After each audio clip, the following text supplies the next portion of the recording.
Hi అండి, నమస్తే. ఈరోజు కూడా ఒక మంచి వీడియో అండి. ఈ వీడియోలో నేను ఉదయాన్నే పప్పు పొంగల్ చేసుకుంటున్నాను. టిఫిన్కి అండి పప్పు పొంగల్ చేసుకుంటున్నాను. మేము పప్పు పొంగల్ అంటాము, కొంతమంది కిచిడి కూడా అంటారు, పెసరపప్పుతో చేసేది. తర్వాత మనకి సరిపడా బియ్యం పప్పు తీసుకొని బాగా కడిగేసేసి మంచినీళ్ళు పోసేసుకొని కుక్కర్ పెట్టేసుకున్నాను పొయ్యి మీద.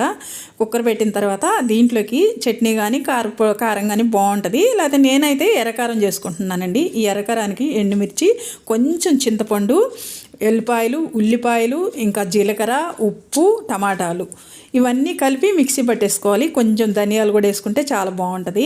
నేనైతే కారంగా లేకుండా ఉండేదానికి ఒక్క తుట్టి చింతపండు వేసానండి నానబెట్టి. తర్వాత దీనికి పోపేసేసుకోవడమే. మామూలుగా మనం చట్నీలకు వేసుకున్నట్టు పోపేసేసుకొని కొంచెం ఉడకనిచ్చేసి దించేసుకుంటే ఎర్రకారం రెడీ అవుద్ది. తర్వాత అంతలేక పప్పు కూడా ఉడికిందండి. ఇంకా తర్వాత దీనికి కూడా తాలింపు వేసేసాను. ఇంకా ఇలా రెండు కాంబినేషన్లో చాలా బాగుంటుందండి టిఫిన్ అనేది.